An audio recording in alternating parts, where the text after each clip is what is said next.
Because the Bible says, blessed or happy is the man that does not walk with the ungodly. I'm going to just ask you for a little help right here, because if you start to evaluate your life and you have discovered that happiness has eluded you, if you discover that all of your days are not joyful the way God has ordained them to be, then I'm going to do a little bit of a test like the Bible says in Psalms chapter 1. We're going to check some things out right now, because first he says that blessed or happy is the man that does not hang around, walk with, talk with ungodly folk.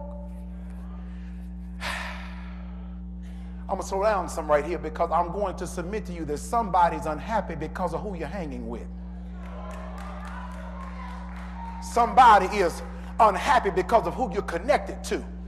Somebody is unhappy because of who is in your ear. Somebody is unhappy because rather than doing things God's way, you've got some heathen that does not know God, that's not following God, that's telling you what to do, when to do it, how to do it. The Bible says you cannot be happy when you're connected to a heathen.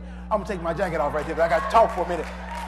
See, somebody in the church is suffering, and you're not suffering because God is not good. No, you're not suffering because Jesus didn't die, because he did. You're not suffering because he didn't raise on the third day. All that's true. You're suffering because right now there's somebody that you need to get away from that does not love God the way they should. Happiness is connected for Christians to who we listen to. And I'm going to tell you something. See, some people, we have a misconception of ungodliness. I'm going to outline it for you now.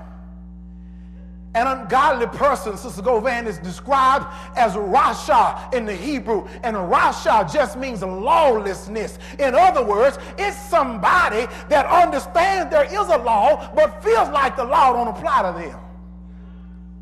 They're not bound by it. They don't respect it. Christian are spiritual gangsters, if you will. OGs, if you will. They understand that there is a law, but they live their life being lawless. And yet, they're the ones that tell you what to do in your time of trouble. They're the ones that you listen to when you got a problem. And some reason, we have a hard time breaking away. God says in order to be happy, we've got to break away from those lawless people. Some of them are in the church that are around the law a whole lot, but still yet breaking. The people who are around policemen more than anybody else are convicts. You have now they're around the law every day, but they're around the law. They're in handcuffs because they will not obey or abide by the laws of God. And I cannot allow a lawless individual to be in my ear, because a heathen is hindering my happiness when I do that. And I submit to you that if you're not happy, I want you to look around your circle and find out and ask yourself the question, what heathen is causing me to be unhappy? Don't look at God, because it's not God. It's somebody that you know you don't need. Somebody you know you don't need to be around. Some relationship you got to break away from. But somebody's too afraid to be happy. If you think it's an easy thing to do, even David said that in 2 Samuel 22:5, he said the waves of death compassed me, and the flood of ungodly men made me afraid. The flood of ungodly men can scare you so much that you end up staying around them.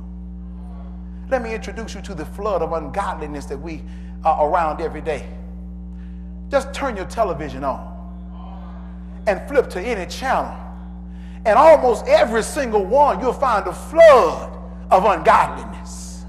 Listen to those who are leading the talk show circuits and the radio talk shows. Listen to them for a little while and find you. It won't take you long to discover that they don't know God in the pardon of their sins, yet their advice is in our ears.